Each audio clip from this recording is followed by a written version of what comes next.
Welcome everybody, and welcome everybody on Zoom, and I'm so glad everybody is here.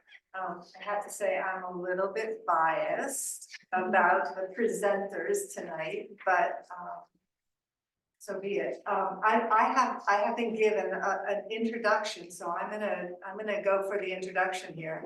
I don't know if you know, but there's a recent study from Business Insider that climate change is a factor in planning families for over 40% of Americans. So it's a pretty substantial consideration. And planning families can be used loosely, whether it's planning a new family or planning how we have our families. So I think there's a lot to that. Anyway, the library is excited to present a thoughtful evening on the subject with Meghan Elizabeth Kallman and Josephine Ferorelli, authors of The Conceivable Future, Planning Families and Taking Action in the Age of Climate Change. They'll discuss ways in the book and which the climate crisis is a reproduction crisis and what you can do about it. Their book offers a fresh answer and practical steps in connection with these tough questions. How do I decide to have a baby in the face of environmental collapse? How do I raise a child in the middle of the climate crisis? And what can I actually do to help stop global warming? I mean, those are all just big questions. So Meghan and Josephine take a look at what the real threats are to reproductive, gestational, and infant health. The spoiler, the threats are inequality, heat, and fossil fuel pollution. They debunk the idea of personal carbon footprints invented by an ad agency to deflect guilt for climate change from fossil fuel companies to you. They challenge the population control remedy for climate change, which blames those with the least responsibility and the least power to address the problem, which is huge. They also examine the history of women-led movements around the world and share what they've learned through 10 years of organizing to bring the attention to the interrelationship of reproductive crisis and climate change. The book concludes on a hopeful note, looking at what can be done about the climate crisis today. By taking steps, we can both understand the crisis on its own terms and stay rooted in what the scholars call the human scale: subsistence, protection, affection, understanding, participation, leisure, creation, identity, and freedom, where our lives retain their full meaning. Meghan's a professor at the School of Global Inclusion and Social Development at UMass Boston, state legislator and a climate organizer based in Rhode Island, and she has deep roots in Cornwall, and she's a frequent visitor.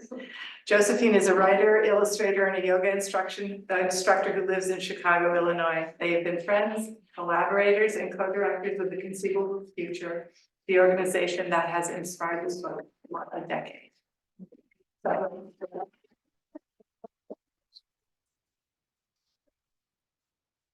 Mom, thanks for having us, everybody. Really fun to be here in this capacity. We're gonna just jump in and read some stuff and talk between that with you and with each other. Our planet is so fucked that some women are choosing not to have kids, one headline blazes. Climate change is so scary, it's making these women reconsider having children, another screams. The hyperventilation goes on and on and on.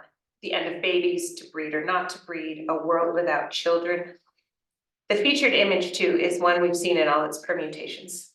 The torso of a slender woman, often white, her hand resting protectively on her pregnant belly. The roundness of the belly is superimposed with an image of the earth. The background is a dry wasteland. Pregnant belly, parched earth, blue marble planet. This is the aesthetic shorthand that our predicament is reduced to. The predicament itself often emerges as a question. Can I have a child in the age of climate change? How do we imagine the future, think about parenting, about love and families and political action in a time of worsening environmental crisis? This predicament is why you're here. We thank you for being here and we acknowledge the journey that brings you here. To limit global temperature rise to a level that can still sustain human life, we have huge changes to put in motion before 2030.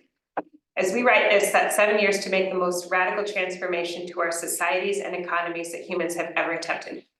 For many people, including us, your authors, it's also the heart of adulthood and the balance of our reproductive years.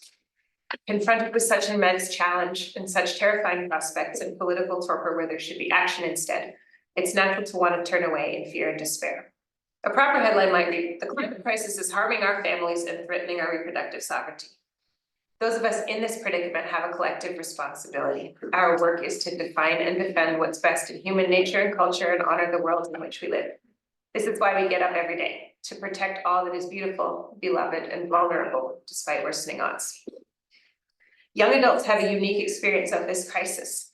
As we work to make sense of and mitigate the climate crisis, we're also making many of the biggest decisions of our lives. As of 2023, there are approximately 1.8 billion millennials and 2 billion Gen Zers worldwide.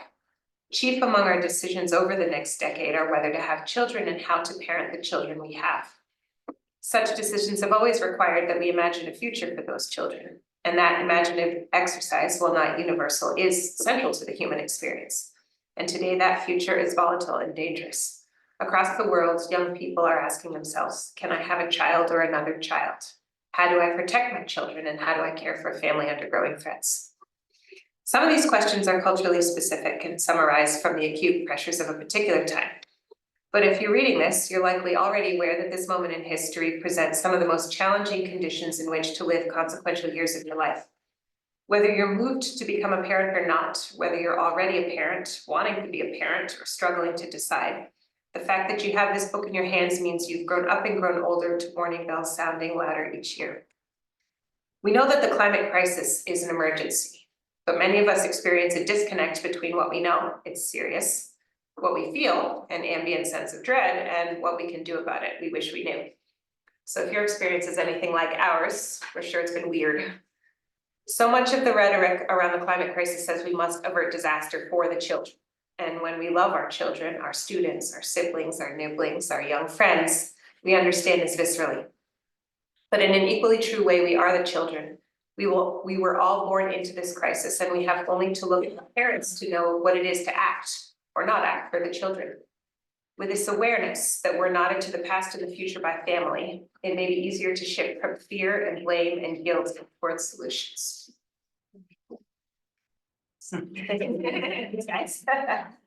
So a little bit of context about how we got to do what we're doing and how this book ended up getting written. 10 years ago, I met Meghan at a concert that our mutual friend was putting on that was like, she had composed music on instruments she had built herself to accompany a lecture by an astrophysicist on dark matter, which was a very wonderful premonition for the kind of conversation we're about to have. But we both, Jamie, we didn't know each other. She kind of grabbed us and put us together and said, "You're climate people, you should talk." And within 5 minutes, like, this is the seed of this conversation. It was on the tip of our tongues. We were sharing some pretty deep feelings about stuff we'd been thinking about, and for each of us in sort of different but interlocking ways, we had been doing climate activism for a while. Meghan in Rhode Island and Boston area, I was in Washington State and in Chicago, and we've been doing this work with all of our passion, all of our energy, but the work itself didn't really reflect the personal stakes of it, right? We both felt like there was kind of the heart missing from it. We were talking about parts per million. We were talking about calving glaciers, all of which is, very, very consequential, but we weren't connecting the big picture to what it means for our lives. And I think that we were seeing that, I guess, both as like a personal problem, that is like, it is hard to sustain your own heart in a movement that doesn't sort of hold you. And broadly, where were the people, where was the mass movement on this issue so consequential for everybody?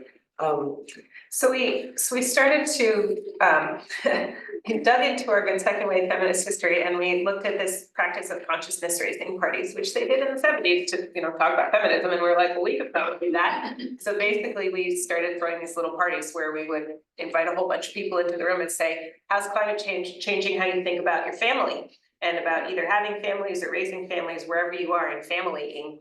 And the first one we had, it was like so full. And then subsequently, we had a whole bunch more that were also very full. And so we found that we had put our finger on something that people were like fretting about quietly, but lacked a space to converse about. So over the course of probably the first 5 years of the project, mostly what we did was create spaces for people to just come together and talk. And we had parents, we had non-parents, we had people committed to not being parents, we had people committed to who weren't yet parents who wanted to be, we had grandparents. So we had people who like from the whole spectrum of sort of intergenerational experience of parenting. And we heard over the course of that time, like just a series of things that I think really reflects what it is that, why it is that climate change matters to us, right? And so we would hear one particular set of concerns from parents, we would hear a range of different things from non-parents, and just sort of like a whole array of stuff. We also got kind of a lot of press from the very beginning. I think there were reporters who found this like kind of fringy and tantalizing when we declined to go on Tucker Carlson tonight, not just once, but twice.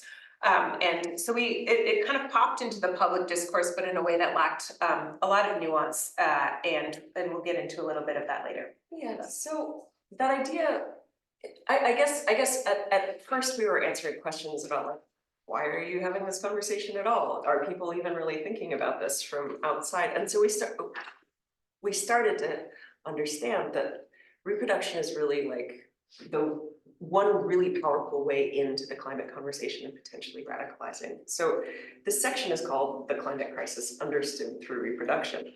And let me know, everybody can hear me okay? Or yeah, this is great. We live in a fossil fuel regime that's extinguishing our futures and stifling our imaginations. It sucks. It's so entrenched, it's hard to even see how bad it sucks. It shows up in increased asthma rates, superstorms, heat waves. It's locked in through trade agreements and retirement portfolios, through cultural silence, loneliness, and guilt. Everyone on the planet lives with it in different and interlocking ways. The climate crisis is being discussed continually by people all across the world. Our job here is just to describe one dimension of the crisis that's under-discussed. For us, reproduction isn't the whole story, but it reveals the heart of the story. In this sense, we think of it like a core sample, a cylindrical section of something, ice, earth, or a tree, say, that cuts through all the layers, revealing its nature and changes through time. A focus on reproduction in the context of climate change exposes the same unjust core that motivates many other social movements. It shows what's at issue for all of us. As the climate changes, all stakes are raised. Some non-parents feel that their commitment to climate work would foreclose the possibility of parenting. At the same time, parents have described feeling locked out of activism or struggling to stay involved because time and money are short, because activist spaces do not often accommodate children, or because they find themselves dismissed as merely a mother, not meeting the conventions of radicalism. It's clear that despite an array of technologies with which to regulate our fertilities, no one makes reproductive choices freely in the face of so many economic, social, and environmental pressures. It's time to hear the full chorus of voices, people who are childless by intention or circumstance, people who are parents by intention or circumstance, parents to be, and people who are undecided. Only by seeing how we are interconnected, that what we share, desire, and can't bear to lose, do we build a movement. The right answer to the impossible question is to work together as hard as we can for a just and habitable future for everyone's children.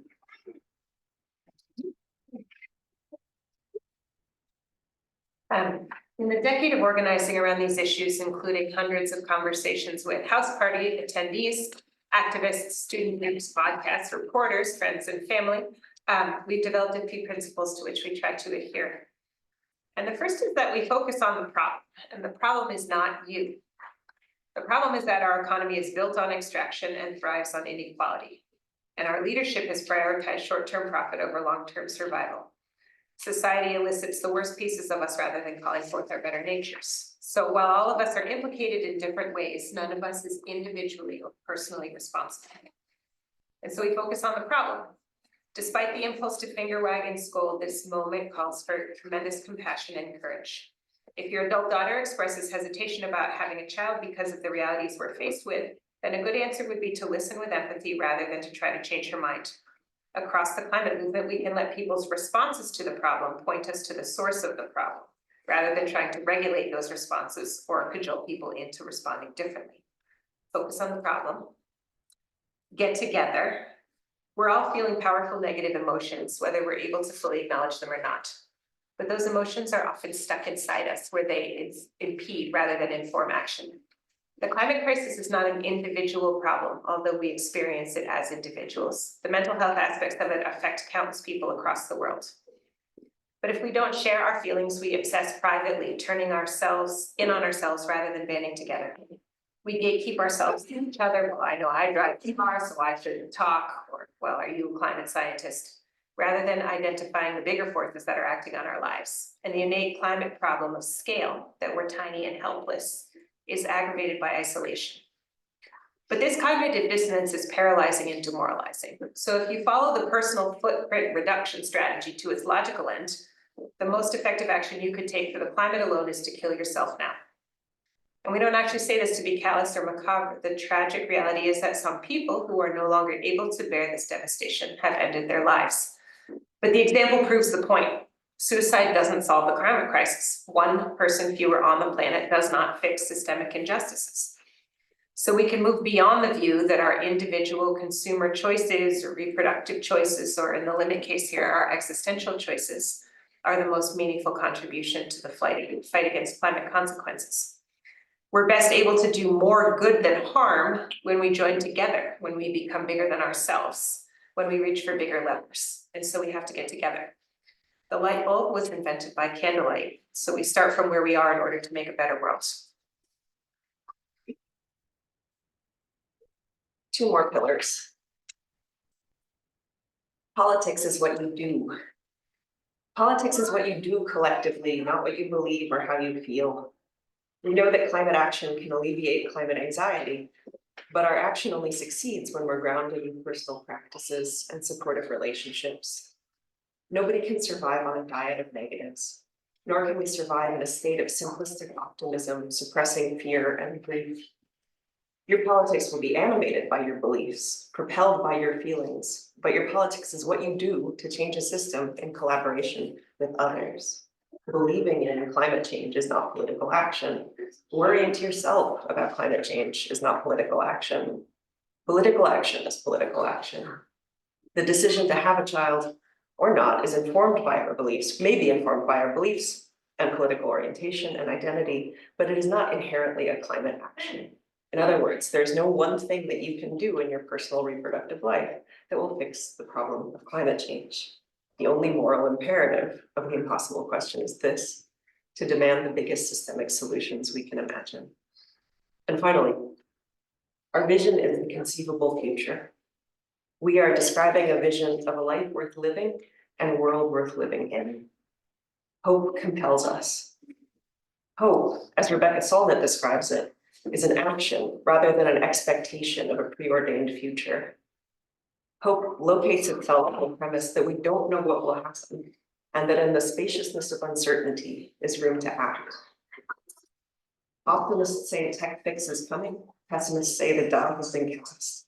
Both excuse themselves from action, but hope lies in that unstuck place where we acknowledge that the future is unknown.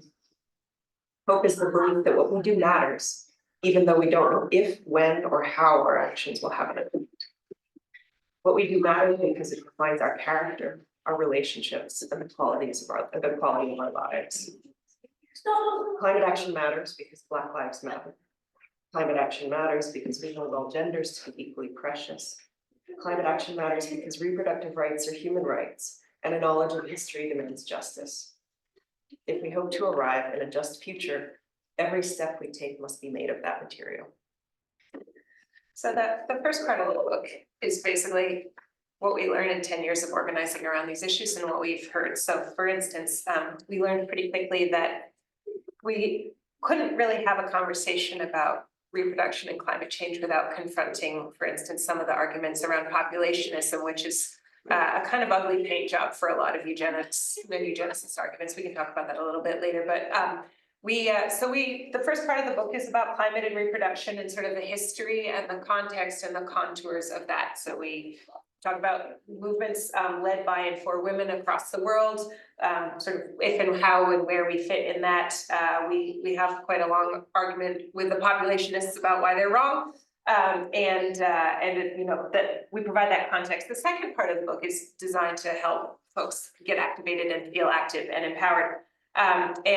So we begin with thinking about families as political units and sort of expand it out into communities. And the last two chunks are about what we call the big no and the big yes. So the big no is all the stuff we need to stop in order to live well and habitably, right? So compressor stations, additional pipelines, whatever it is. PFAS in your water. The big yes is all the things that you need more of in order to live well. So this is green energy infrastructure. These are childcare co-ops. These are reproductive healthcare policies and good insurance. Local food distribution networks, things like that. So whatever it is, and all the things that we have yet to imagine. It's not so much as solutions, like a policy solutions playbook, but we do talk to organizers working all over the country, and a couple internationally who are working on either blocking bad stuff or building good stuff, as a way to sort of think about that. But we start with feelings, because our experience has been that in climate work particularly, repressing feelings is like not usually a great strategy for working well, living well in life, but it's a particularly bad strategy when you're trying to organize with other people. So I don't know if anyone here has ever been a member of like a board or a nonprofit or a collective or something like that, where you do a lot of bickering with the other folks because of some feelings. Well, it's a pretty common experience, but Josephine's going to read to us for a few minutes about feelings. And this arose in part just from that even really committed activists who are hearing a lot of like, we don't have time to talk about feelings. So as we lay out this action plan, it's like, this is why we gotta start here. The animating purpose of Conceivable Future was to help the climate movement speak from the heart, and in so doing, reach for the bigger levers of political and social change. But by 2019, when Greta Thunberg sailed to the US, the movement's heart was exposed and bleeding. Emotions were now the focus of much organizing and much discussion. A selection of article titles from that moment. Climate anxiety doesn't have to ruin your life. Here's how to manage it. Climate despair is making people give up on life. Managing climate anxiety with these Cold War coping techniques. And then when it comes to climate change, grief is more useful than empty nostalgia. What comes through these headlines, louder for it being unspoken, is panic. Activists have been waiting for the moment or organizing for the moment in which we could publicly acknowledge the emotional burden of this crisis. Now we could finally put words to feelings, so began a frenzy to turn feelings into fuel. Could sparks of anxiety light a fire under people's asses? Could the cold moon of grief pull a new tide of people into the movement?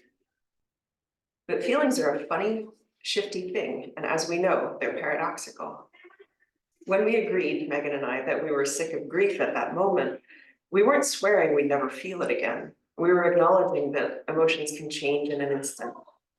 Turn grief or fear or anger, etc., into action is a call for alchemy, not for activism. You can't just harness an emotion, feel it forever, and ride it to low carbon utopia. Feelings don't make reliable fuel for action because they vanish, reverse, and arrest us with new priorities. Feelings are intrinsic to this work, but as we learned when feelings finally join the public conversation, they can't be instrumentalized, they can't be selected, and they don't obey us. Action and feeling have an intimate relationship, but only what we do is political. Feelings can propel action, but they resist exploitation. We simply need to know them, observe what we feel, and care for our emotional selves, because we are and always will be people with feelings. And so one of the feelings that is a huge impediment to action that a lot of us have experienced when considering the climate crisis as a whole is feeling tiny. This is problem of scale. So we call that out specifically. Megan's going to read a little bit about scale. Notes on scale.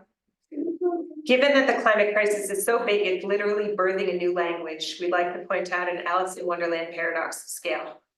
Somewhere between the cosmos and the microcosmos live humans. here on Earth in the midst of an ecological crisis. We try at home to shrink the impact of our consumption, and we simultaneously believe that nothing we might do is big enough to quote make a difference. So we're simultaneously too big and too small. So we've learned that our unintentional impacts, eating meat, for instance, or driving to work, contribute hugely to the harm, while our intentional efforts, going vegan or riding a bike, for instance, make no perceptible difference. And that's a paralyzing place to be. This slip sliding between too big and too small with no stable sense of proportion can feel terrible. We're the worst at every size, feeling guiltily immense for contributing to such a vast problem and feeling hopelessly small when we try to fix it. But these are misperceptions and not facts. It takes practice to sustain a human-sized perspective and to return to it when we accidentally zoom too far out or in. As individuals, our impacts and our efforts are proportional to each other. There's only so much good or bad we can do by ourselves. Each of us is born into a society that has its own energy sources and consumption norms, but it takes collective action to change those sources and those norms. We'll talk about that in a moment, but first we want to point out that what we do alone at home is always going to have the same modest personal significance. And while we've been encouraged to focus on doing less bad, we can equally consider doing more good. Yeah. Yeah. So the selections that we picked were to try to give folks like a little bit of a range of like big and kind of freewheeling book. But we actually would rather talk with people about either things that have emerged within this or about the project, or even about people's own experiences doing climate organizing in this context. Both of us live in cities now, pretty big ones. And so the urban-rural distinction is something that's like, it emerges in here, but we have profiles of climate activists from rural to urban and back again throughout the remainder of it. So we'd love to mostly have a conversation with our remaining time instead of reading more. We can always read more, but folks, we'd rather talk to folks if there are questions or comments or feedback. How's everybody feeling? Feeling okay? Feeling a little weird?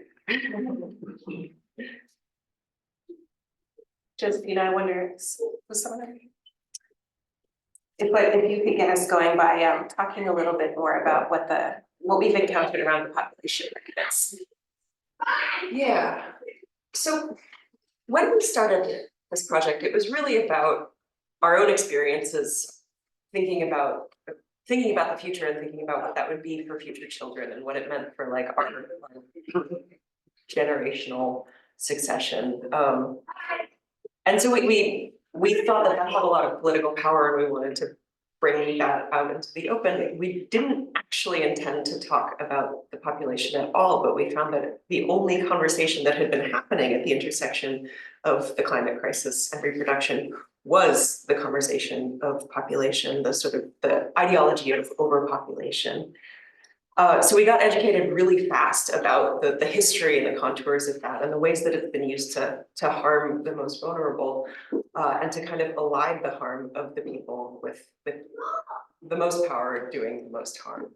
So this question of are there too many people on Earth? The climate solution of controlling the population is like deceptive in its simplicity, right? More people equals more harm. There's a kind of a common sense one-to-one.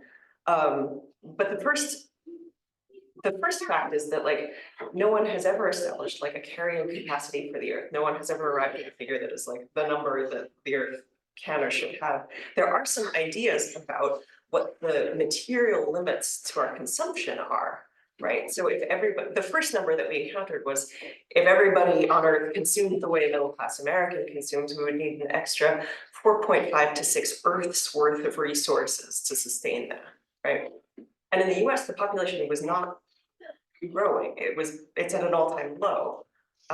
There's not some population boom that's causing Americans to, it's a per capita consumption issue, not a population issue. The countries where population is growing exponentially, those are countries that are generally speaking not contributing to the emissions in a significant way, nowhere near contributions.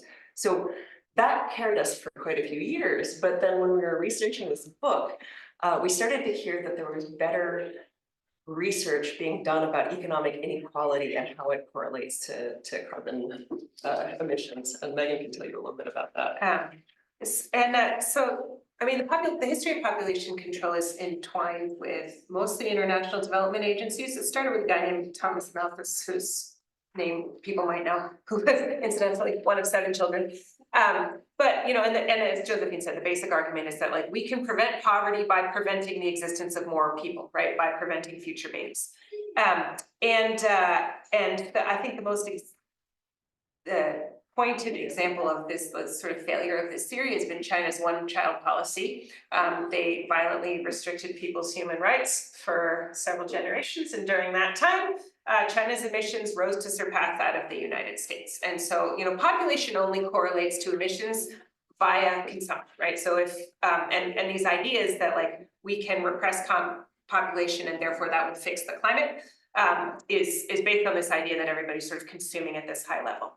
But I think the other dangerous thing that it does and that it tells us is that the history of population control has like been primarily enacted on poor people, specifically poor women. In Canada, in the United States is recently in 2017, judges were offering to shave time off of people's prison sentences for undergoing voluntary sterilizations, which is a pretty classist way of going about stuff. What was the Canadian example? I mean, in Canada, there's also. Canada has really had just like, multiple programs involuntarily sterilizing Indigenous women. We've done that here in the United States as well. And so the history of population control, when you look at that, has been enacted almost exclusively on people who are otherwise marginalized or oppressed, and it's been mostly violent. So we were in New York for the last couple of days and we had a few talks, including one at the New School yesterday. Anyway, the guy came to the first one, he was a theologian and he was like, he comes and he's like, well, but doesn't more population correlate to like bigger cities and sort of urban planning policy? And it was an interesting question. As my mom mentioned, I'm a legislator in Rhode Island. We are the most urbanized state in the country, but we also have the smallest population, almost, I think, second smallest. And our land use policy sucks. And so we have very few people, but still like a ton of parking lots, more parking lots per capita than anybody else too. And so I think the thing about population is that it sort of makes women the focus of like where we intervene instead of all these other systems that are creating inequality. So instead of looking at anti-poverty policy, like look at women and sort of try to control their bodies. That's historically how this has happened. And so the challenges with this as an ideology are like, one, that it's wrong, sort of empirically, but 2, that like it sort of points us at trying to control people who typically speaking have less power, less voice, and more restrictions on our bodies. And doing less harm than, you know, the fossil fuel companies of the world and or the like billionaires of the world. There was some little factoid that we asked an inequality researcher about, and he said if everyone in the world consumed the way go there. So the better research that was putting a much finer point on this issue about how many Earths worth of resources we were consuming was like, if the top 1%, if everyone consumed like the top 1%, we would need 84 Earths worth of resources. So it makes even the middle class seem like a specious target for these interventions, except at like the biggest collective scale. And then finally, it was like, if Jeff Bezos and his 19 richest friends, if we all consumed like them, we would need upward of 200 Earths of resources, right? So, yes. Just to try to get the conversation going. Yeah. I feel like the question of the culture of consumption is a really important one and a very hard one to change in the time frame we need to change it. Although I think a lot of young people, like in their 20s, like there are movements around that. But awareness about the need to transition to a clean energy economy, like you cannot solve the problems of population if you switch to a clean energy economy. There will be other problems if, you know, but like that's the fundamental thing. And I'm always perplexed at why there isn't more awareness or why there isn't more engagement with the fundamental problem of the way we're powering the economy is destroying the earth. And I'm just wondering in your work, And I know that once there is awareness, it creates a lot of the problems that you're talking about, because you become depressed, you become, more like, what are we leaving for our children? But this question of consciousness raising and engagement, I'm curious how you've thought about that, whether through the conversations, you have any insights into that. I feel like if I've learned anything from having these conversations, and not just with people who like volunteer to show up for these conversations, I mean, like when I tell people what I do, I am drawn into like a really peculiar conversation, like right off the bat. So my impression after all of this is that like people really care and they don't talk about it. And there's God, what's it called? The pluralistic ignorance. It's this idea that when you don't discuss something, you have the false assumption that everybody else agrees with something else, but you're the only outlier, right? And so there's this kind of cone of silence, or there has been this cone of silence around the climate issue that causes everyone to think they're the only ones who care about it. And they might do some kind of eco stuff at home, but it's pretty fringy and a little embarrassing, or it's coded very feminine. It's quite masculine to do things like recycle or drive a fuel efficient car. There's like a lot of cultural baggage around behaving as if you know that it's as bad as it is. But I suspect, and I more than suspect after spending a lot of time in this area, that like most people hate waste. Most people like don't want it to be the way it is, but they quail at how big any method of changing it is, right? Like it's not that they wouldn't like to change it, it's just like, how do I do it? And I think the reason that people feel so paralyzed and like maybe don't even bring it up because they feel paralyzed is because of the scale issue, and because we've been over the past, since like the 80s more or less, we've been dismantling the idea of collective action, right? That we ask, what can I do instead of what can we do, right? So I think in a way this book is like really, really wrestling with the question that you're asking, which is like what are the on-ramps? What are the ways that you can actually do something? Like one of the features of doing something is that it's not everything, right? And only if you let go of the idea that I'm gonna fix it, or I'm gonna fail to fix it, but it's gotta be me. It's like when you acknowledge that it has to happen collectively, and that there's yeses and no's, that there's big projects, but they are tackled by many. You start to relent on yourself a little bit, and you get out of your own way, and you can kind of start stepping forward. I can give a little easy example, just of this, I love Cornwall. I was also raised in New Hampshire, and it's a town about this size, and small towns, everybody like has the benefit of built-in, like in cities, sometimes people just like don't know their neighbors, right? So last night, we were like, number one thing you can do, how about you knock on your neighbor's door, like make some connections. But a funny little example from my neighborhood is that there's this gas station that was selling like sex enhancement pills with this like ridiculously violent packaging. And I have a couple of houses of the Sisters of Mercy, which is it's like one of the orders of Catholic nuns, and they're the environmental activists. But they live in these houses, like live in a duplex, and they don't wear habits. Thank you. They don't wear habits, but they've been like, they're community activists. And anyway, so one of them, Sister Mary Pendergast, goes into the gas station and she sees this packaging and she's like, what? And so she goes and like knocks on a bunch of doors in her neighborhood and was like, can you just like call this guy and tell him to send the packaging back? And so they like get this product removed from the shelf. But then all of a sudden there was like 15 people who like knew each other and were feeling kind of powerful.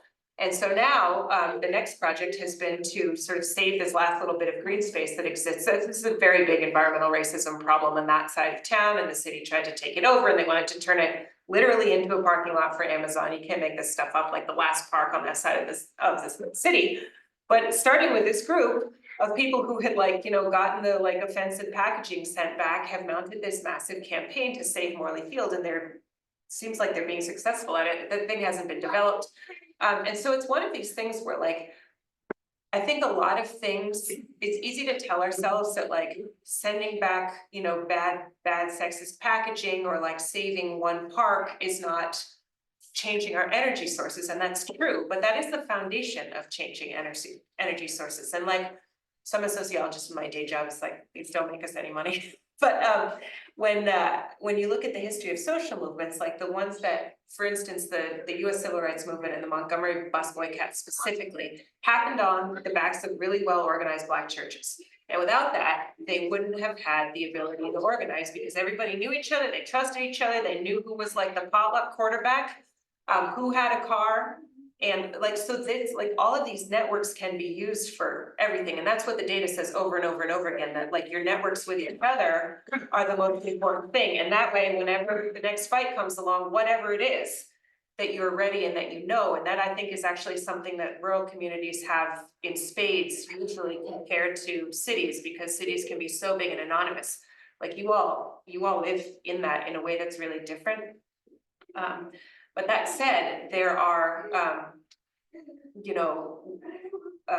state level bills, like there's state level policy that can help move energy around. Like one of them actually is, I don't know what the state of the stuff is here in Connecticut, but in Rhode Island, we've had to do some like solar siting cooperative stuff just to make it possible for neighborhoods that like don't have places to do solar, that they can sort of, they can pool it. And so there are things like that in New England, like we're a small state. I don't know how many people have, relationships with their state reps, but I will say that particularly given the gridlock in Washington right now, like states to me are really where it's at. Rhode Island passed a binding climate legislation 2 years ago. And as a consequence, we're like rewiring literally our entire state economy. And we're a small state, but like that is doable. That's not something we're seeing at the federal level. So like, I'm happy to talk about that to the extent that people want to, but I would say particularly in this part of the world, states are small and they are movable.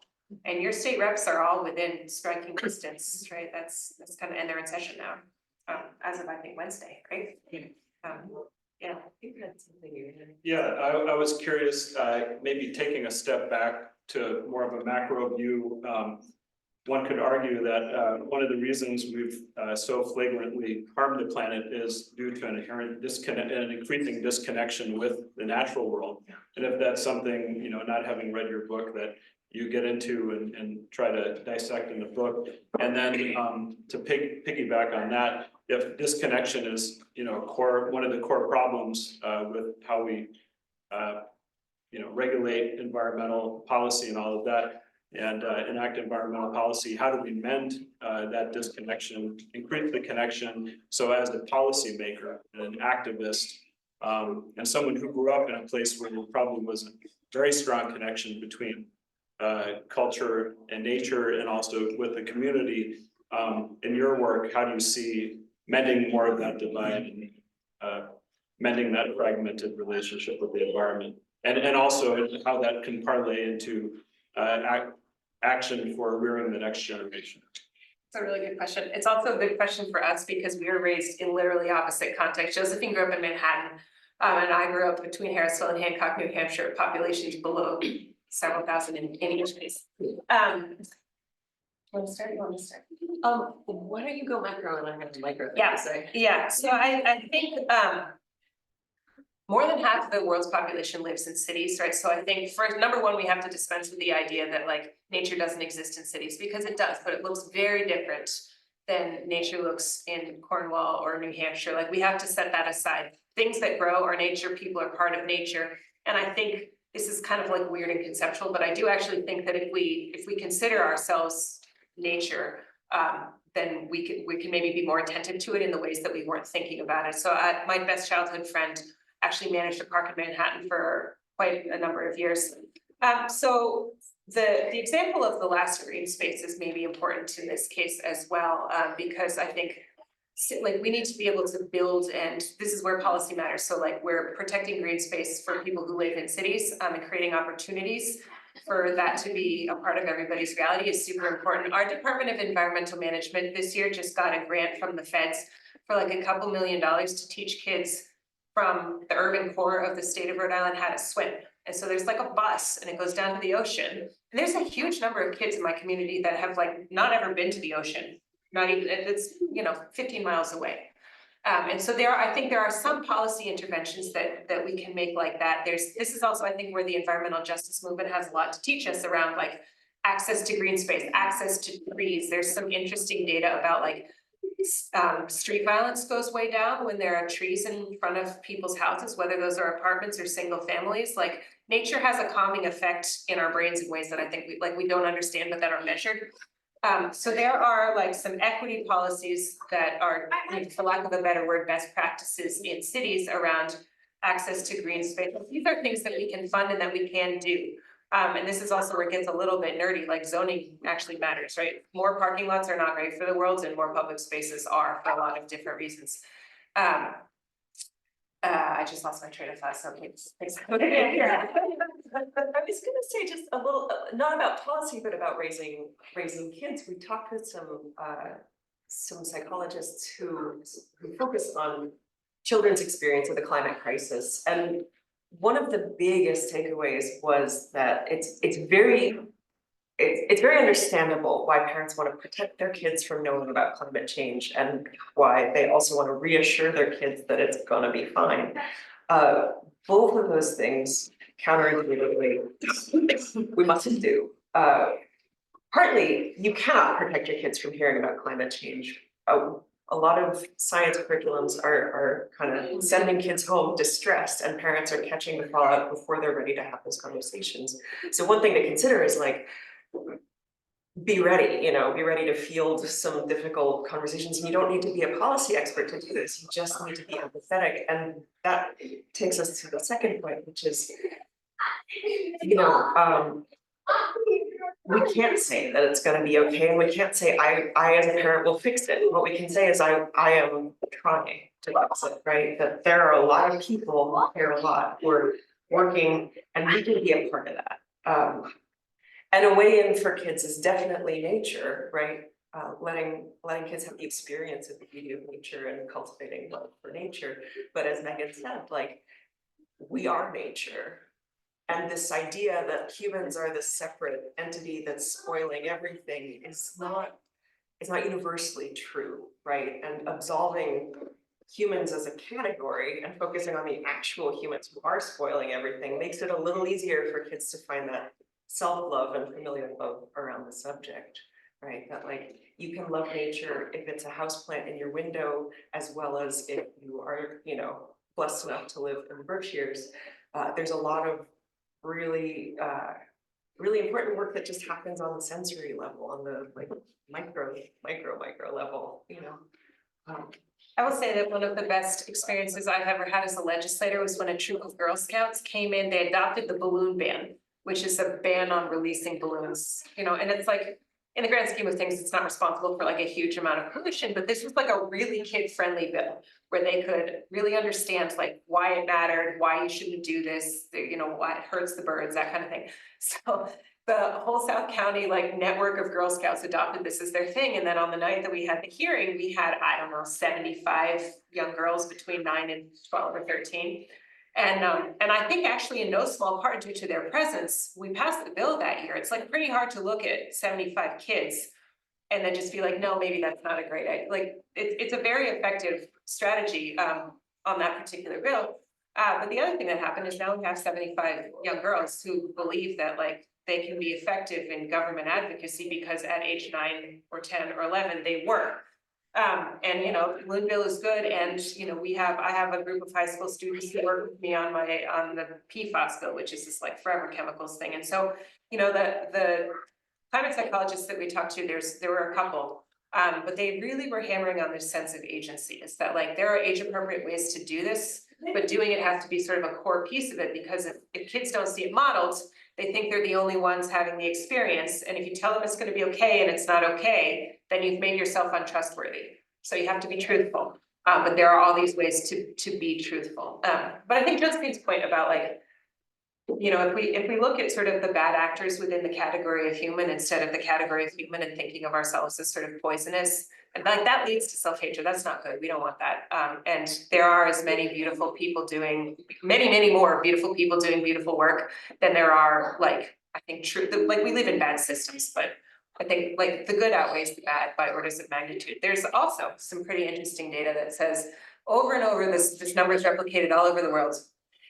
3.5% of the population engaged in active is sufficient for big institutional change. And so this is the number that has been sustained active is sufficient for institutional change, right? So it's not like one march, but it's like, it's 3.5% of the population. It's not a huge amount, But yeah, right? it's also not 50%, right? You don't have to convince every climate denier you've ever met that in order to have this change take place, right? Like it is a doable number, and this is data from 200 years and 70 countries or something like that.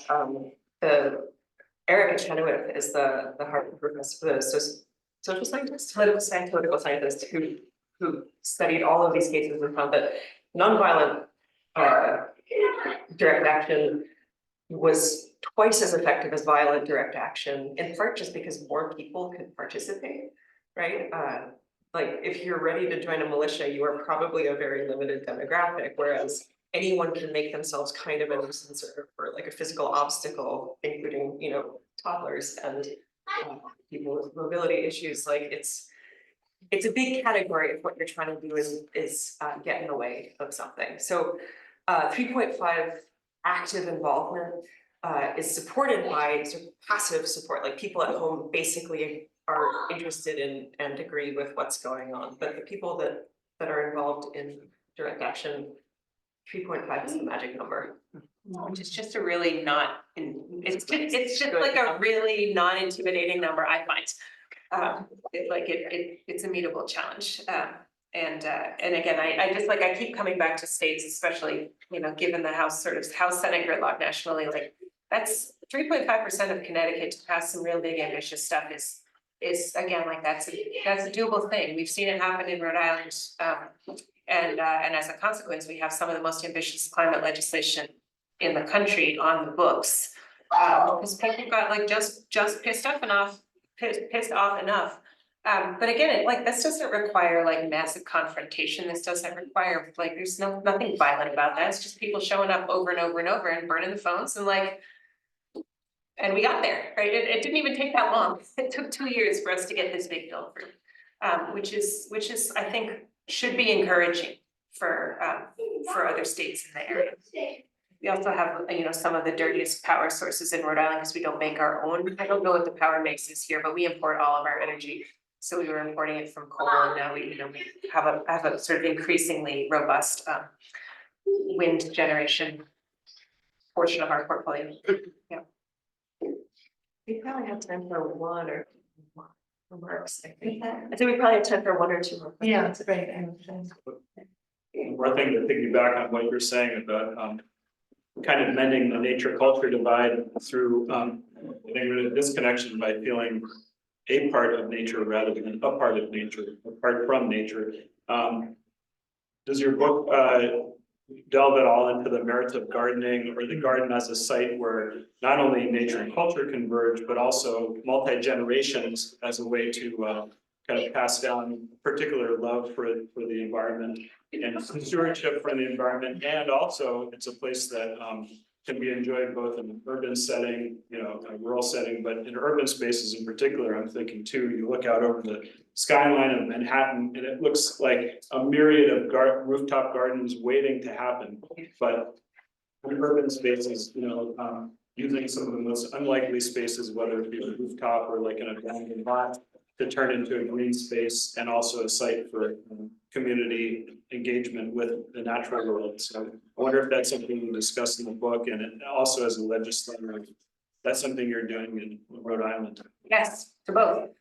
We had a really good series of conversations with a guy who founded a group called Dreaming Out Loud, and it is a Black farm cooperative outside of in the middle of Washington DC, but their idea is to create a local food network primarily within the city. And so they've got some relationships with schools too, and like some of this after school stuff, but their goal is really food systems and also supporting specifically Black farmers, but sort of more broadly farmers of color who have lost land by you know, hundreds of years of appropriation. But he has this, I mean, there's a whole chunk in here about farming in cities specifically as a way to do that. You know, at the legislative level, say one more thing. Yeah, please do. So one thing that he said that really stuck with me was this idea of like, in agriculture versus, there's this idea that like the city is the taker and the country is where all of the food is coming from, and there's this kind of imbalance of I don't know, value and also of agency. And so the idea of bringing like agriculture, but also food systems into the heart of the city where resources historically have not been and where good quality food also has not been. But also working with like producers outside of the city, farmers markets coming into the city, that kind of stuff. His whole program is really about healing the divide that you're talking about. That we think of cities as these kind of like denuded, like wastelands, and there's no reason that it has to be that way, and in a lot of cases, it actually isn't the whole story at all. And you know, there's the other group that's profiled in here in the food systems is actually, he's up the street in Montague, Massachusetts. And was like trying to figure out a way to build like sort of support the food system regionally, and he wound up making pickles. And he's a co-op, and it's actually the only I think maybe the only for-profit business that we talk about in there, but they've got these like labor politics that are really important to them about being a co-op, and the idea is that like no member of a cooperative ownership structure is gonna ever ship their job overseas. And it also talks about the difficulties that they face in like trying to sell their sauerkraut to the co-op down the road and make sandwiches, and a whole bucket of their finished sauerkraut is like cheaper than one of his cabbages because of the way that the subsidies work. And so, but they have gotten involved in like advocacy around subsidies. But one of the other things that stuck with me about Dan was he like refuses to sell to Maryland because when it doesn't really make a difference. Like the truck is going down that way anyway. But he's like, no, we set out to be regional, and like we are going to be regional. And it's a slippery slope. If I go to Maryland, then the next thing you know, I'm going to be going to Georgia. Like I'm not doing it. So I mean, it's an interesting line to hold, right? But it's his principles that are showing up in that, and what they've been trying to do is sort of rebuilding some of the infrastructure of Western Massachusetts, which actually does have a more favorable local food infrastructure than many parts of New England, which they actually need because they've been flooded out a whole bunch of times. As far as the urban gardens go, I think there's a growing recognition, like among policymakers, that that's important, but not a big enough recognition that people are willing to put a ton of money towards it, right? So most urban parks are supported by, you know, the city often gives something, but it's not like prioritized. That's actually like, that's a budget advocacy item that I think it's not budget year in Connecticut this year, but next year would be. And those are like the kinds of things that when, that like the values are not always reflected in the legislators with whom I serve. That's also a place where zoning really matters. Again, less important in a place like Cornwall, but very important in a mid-sized city like New Haven, for instance, or Providence, or you know, zoning is actually like, it's a thing I'm starting to learn a little bit more about in cities, but like bad zoning is responsible for like a whole ton of really, really challenging climate consequences, including like animal parking and stuff like that. But that's also where the food thing comes in. Yeah. Oh, we have probably one more. I just wanted to ask one question about, you raised this in the beginning, about how there is call it a conspiracy or an effort by the petroleum industry to make us think that it's an individual choice. And you intimated that it's not, and I've read this elsewhere. Can you talk a little bit about that? Yeah. So I think it's another thing a little bit like we were talking about the ideology, the common sense, like the simplicity of the argument, right? Which is that like, you know, how can I, like, what can I say about this? I don't drove here in a car, right? The issue is not so much that we don't overconsume, it's that the driver of that consumption is not demand, it's supply, and it's companies coming up with more and more innovative ways to subsidize things like corn and fossil fuels into our shopping carts and into our bodies. So like, you don't, if you want to exempt yourself from some of these harmful systems and you want to have a smaller carbon footprint yourself, that is a very ethical enterprise. There's no problem with doing that. It's not inherently political because it doesn't change the system. What would change, I mean, what starts to become political about it is if every day that you ride to work on your bicycle, you brag about it to every person that you pass and you explain how they might do it and you give them free patch kits and, you know, free bike pumps and stuff, like you make a whole thing about it. But doing it by yourself, modest in its effect. The other, yeah, so you can affect change that way, but it's a little bit like on the downstream of where that problem is. If you want to bike to work, but like, for example, I live in Chicago, there's bike lanes some places, right? It's a really big city. If I live 10 miles from my house and it's winter and I can do it, people do it. Other people put like thumbtacks facing out through their tires so that they can track on the ice and stuff like that. When you get home after like 2 hours each way and you're exhausted and maybe you had some close calls with traffic and you're really like pretty rattled, like I don't know what system change work you're gonna have the energy for, but it feels like the wrong allocation, not because it's not like a worthwhile thing to wish to do, but it makes you too tired to ask the question like, why is it so hard to ride my bike to work in the first place? Or why is the only other option my car when there might actually be free buses or more frequent trains that would get me where I needed to go in a comfortable and safe way? Sorry, you said it's a supply, it's driven by supply. Suppliers want to keep selling. Yeah. They want to. Well, and also but the term carbon footprint was invented by ExxonMobil executives in the late 80s or early 90s, I think. And there's actually some research that came out last year about that process. And the idea was specifically to create a sense of shame and guilt in people so that in ordinary people, so that they did not object to what was happening. And so the idea is that like, my fast fashion here, like some child in China made it, it's probably true.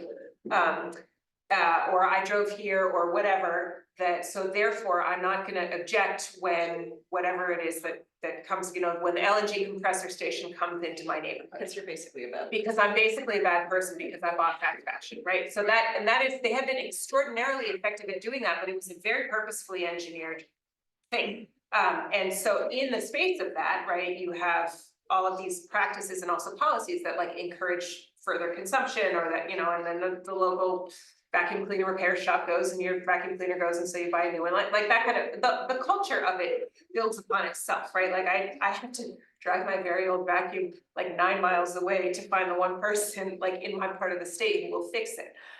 So, there, again, these are these like systemic barriers. So then, but when you think about it, when you think about how you tackle systemic barriers, it's not necessarily like tiring myself out by, I don't want to be the greenest person on a dead planet because then everyone I love is dead, right? Like, I've made this pledge. Rhode Island's public transit system is kind of falling off a cliff right now. And so I made this pledge in January to do at least 1 day a week without driving, which is pretty challenging given like the weird schedule around the State House and all this other stuff.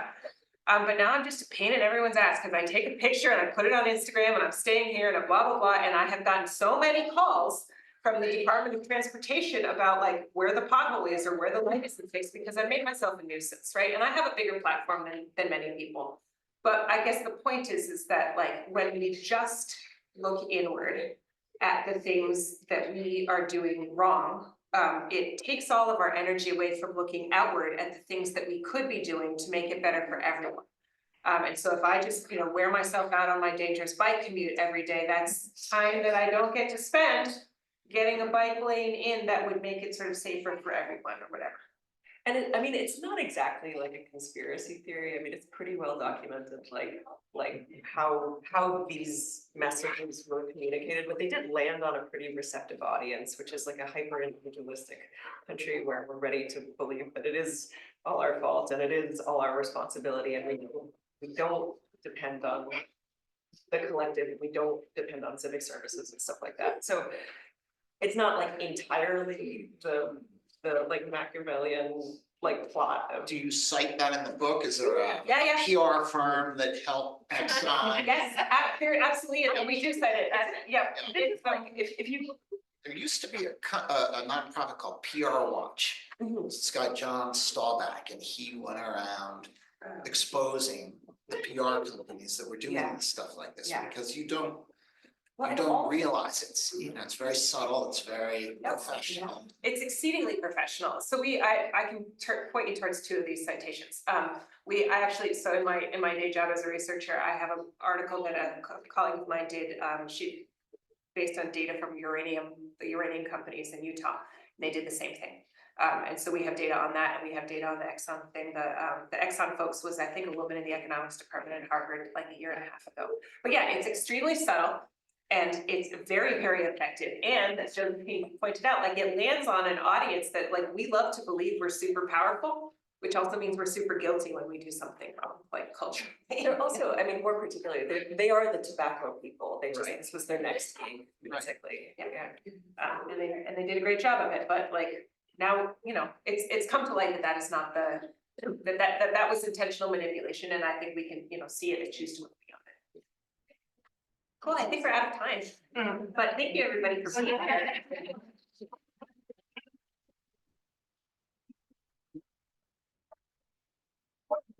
So I also know that Josephine and Meghan have books here, so if you want a book, I'm sure that could help you out. Thank you so much for coming, and thank you for being here. Thanks for having us, everybody. Thank you.